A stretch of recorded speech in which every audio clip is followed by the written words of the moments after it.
Okay, so today I want to talk to you about a similar project that's a similar thing as Piotr.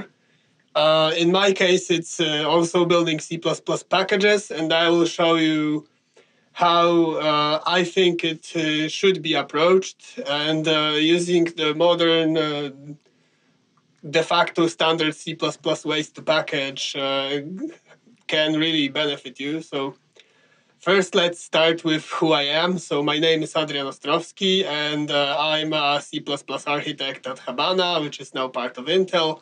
I'm programming in C++ for quite a few years now, and I'm an advocate of modern C++.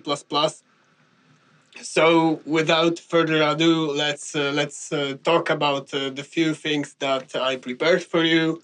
And the first topic that we want to touch today is CMake. So CMake is, as you all probably know, the build system generator, which can generate you projects or build systems for many different toolkits and for many different platforms. And basically, it unifies a few things, so it really helps us to have a common experience on different platforms. So the first thing is that it can generate build systems like CMake, like Make, like Ninja, like NMake. It can generate you Visual Studio projects. If you're using CMake and CLion, it actually uses the code blocks generator under the hood. Also, it's supported by Xcode and others.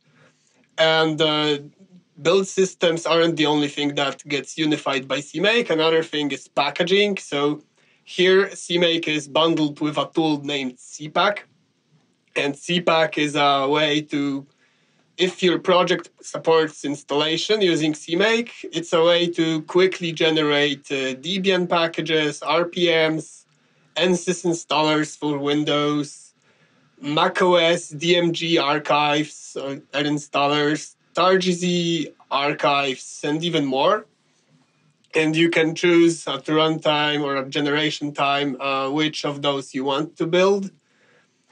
Okay, so another thing that CMake unifies is testing, as it provides ctest, which is a framework to parallelly run tests from different suits. Basically, when you create tests in ctest, you can register them. I mean, when you create unit tests like Google tests, or when you create applications that you just want to run using a specified command, you can add all of those as separate ctest suits and run them in parallel, see the complete results. So you can also filter them, so you can have suits for, let's say, CI or nightly builds differing by tags. So that's great. And another thing that CMake unifies is the dependent packages and how to use them. So even though there are some ways, not all of them are recommended. So let's talk a bit about how to actually handle dependencies using CMake, and how they were handled and how they could be handled in the future or currently using state-of-the-art. So you heard from Piotr's presentation about external projects. So this is actually one of the olden days ways to handle dependencies, I would say. If you are using older versions of CMake, it's one of your main choices if you want to build the project from sources. Basically, it has a few flaws. It downloads the code only at build time, at first time. And this is unfortunately not playing well with the rest of the CMake environment. So a flaw of this is that at configure time, you are not aware of what the dependencies, what targets your project actually will have. And this makes it hard to integrate with other CMake targets. If you're using a variable-based approach, which is no longer recommended in CMake, you can use it with external project. But if you want targets and they are transitive dependencies. It's not that easy. And another thing is that you need to actually specify all the build instructions manually in CMake code, even for CMake projects. And this is not always what you want. So I would say it's a nope for us. And there's a newer variant or alternative to external project. It's called FetchContent. And this one is better because it downloads the code at configure time. And it can help you because you can now build your code just as a regular target, and it's recognized by CMake as a regular target at configure time. So you can, if you're using a CMake project using FetchContent, you can, if your dependency is a CMake dependency, you can just call FetchContent make available, and now all the targets that it defined are just your projects, like just visible from your project as regular CMake targets. Unfortunately, if the fetched project isn't using CMake, you still have to specify the build instructions manually, and this is not always what you want to do. And also, I think the biggest flaw of FetchContent is that it doesn't scale. So this is really a big problem for bigger projects. If you're doing smaller ones, then you're probably fine using it. Although still, it can shoot back at you. Because if you have several dependencies and you fetch them using FetchContent, it's easy to land up in a scenario where several of your dependencies use the same library like gtest or boost, and each of them requires different version of those libraries. So you can quickly end up with several versions of the same dependencies in your dependency tree, and this just won't build properly many times. So this is why I also would not recommend using this approach. And fortunately, CMake also has other ways of doing things. And one of the ways is just to use find package. It's a call that will basically look for a package that was already available somewhere on your system, either installed by a package manager, like a system package manager, or Conan or other alternatives, or built separately, maybe even from CMake code in a different folder. So this is closer to how CMake likes its dependencies. It can support transitive dependencies much more easily. And it basically can find your packages in two ways. So the first way is to use config files. So those are the ones with names like something config.cmake. If your CMake project is installing itself somewhere, it probably should, it should provide a config file.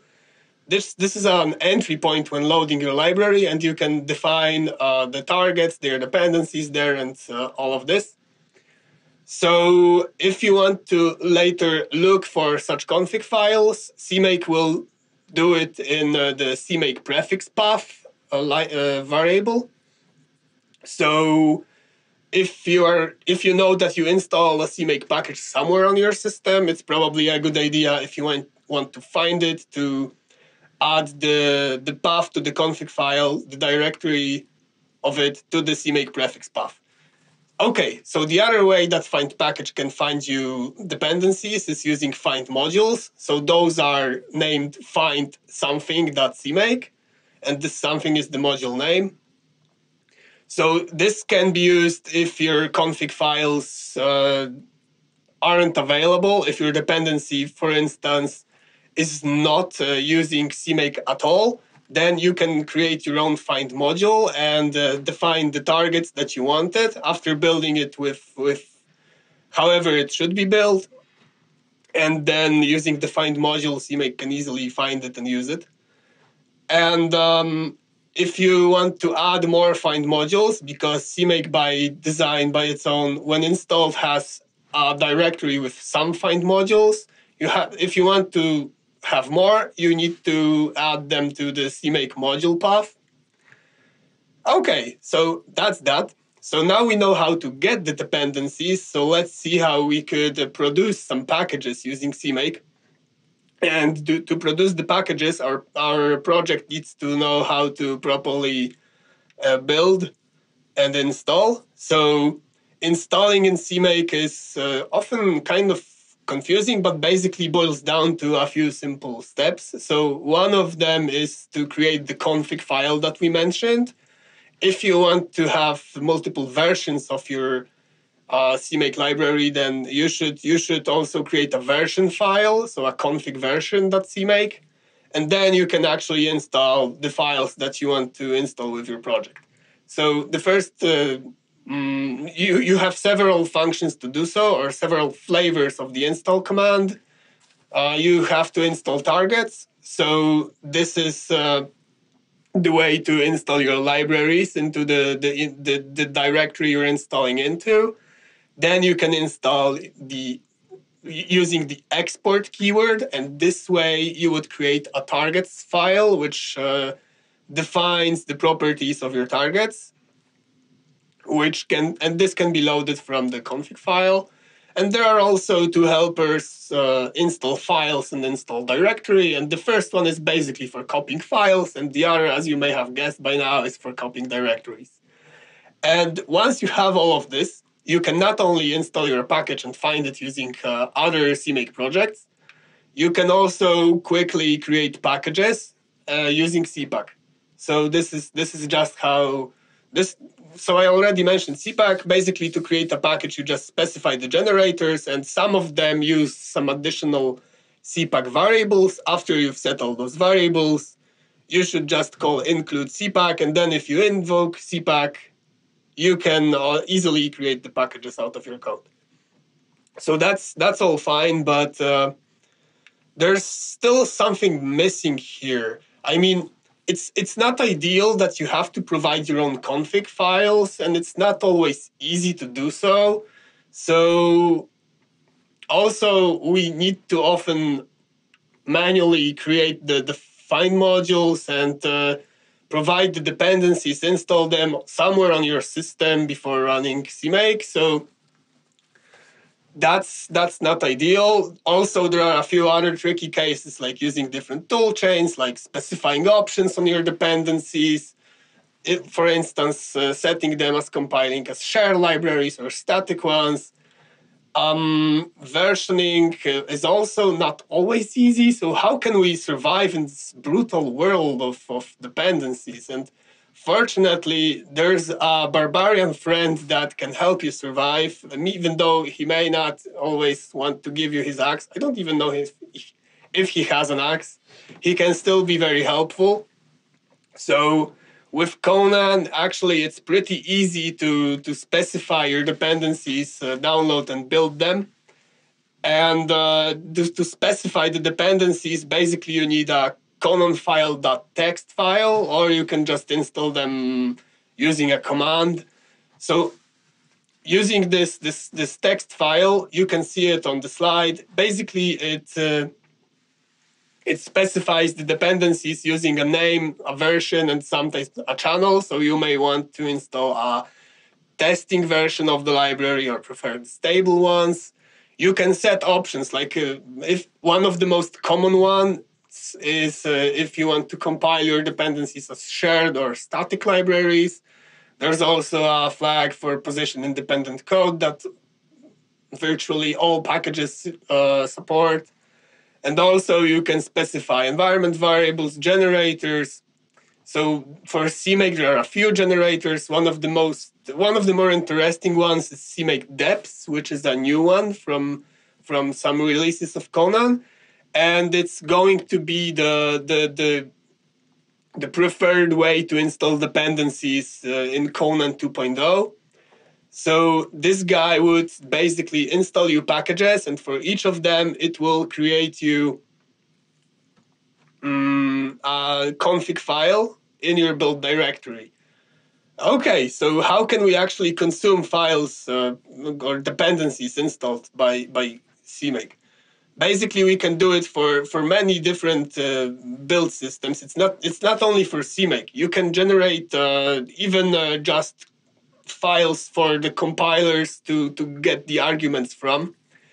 And aside from that, you can generate makefile projects. You can generate lots of others, Meson ones and others. And if you don't find a generator that suits you the best, you can even add your own pretty easily. Okay, so I've already mentioned CMake deps. It's similar to the CMake find package that you already could be familiar with. Okay, so now we know how to consume packages using Conan. So let's see how your code could produce a package so that other projects can use it. And this is also not that hard with Conan, especially compared to CMake install. Basically, Conan can leverage the install properties, but also it's easy to define the logic by hand. And Conan offers helpers for many common build systems, and the recipes can also package code from other repositories. So you can basically take a open source dependency from its repo and create a Conan file somewhere in your repositories, which will get that other dependency, that open source library, and package it. Okay, so to package with Conan, you need a Conan file.py, and this is a file that creates you the package. Basically, you define the steps and how to use it. So one of the most common ones are the package method, in which you define how to actually create the package. There's also a build one and others for getting sources and whatnot. The package info command specifies what libraries you want to include in your Conan package. If your CMake project supports installation, you can just call cmake.install and it magically works. Okay, so speaking of packaging, you can also do more than just package CMake commands. So you can package you can package even auto-tool commands. If there's no build system support in Conan, you can just call self-run, and then using package, you can basically copy the dependencies. So your package could, for instance, copy license files. This is a common case. Or run installation to some directories. Or you can specify what flags should be passed to your dependencies. Okay, so the last topic I wanted to touch here is toolchains. And basically, CMake has support for toolchains, so it's not that hard to cross-compile using this tool. You just need to pass the toolchain file to this using the CMake toolchain file variable. And in this file, you can specify lots of stuff like paths to compilers, to build tools, libraries, and any package platform-specific information. And those can be, you can share those across with your colleagues across some network shares to easily have the same exact setup to compile. And aside from CMake toolchains, there's also Conan profiles, which is something similar in this manner that you specify what your platform is, what your build type is, some variables, the compiler versions, some options, and environment settings. So using that, there's a way to actually produce a toolchain. So there's this CMake toolchain, the generator for generating CMake toolchains in Conan, and you can later invoke CMake passing this generated Conan toolchain CMake file, and this way this way easier cross compile. And if you want, there are even Docker containers which handle this for you. And if that's not all you wanted to hear today, then I want to tell you that with Piotr, we are actually writing a book on packaging and many more architectural topics. So if you want, you can soon order it on Amazon or Pact, and it's available in pre-orders now. And we also have a launch event on April 9th. It's an online event, so if you want, you can join us. Okay, so with that, do you have any questions?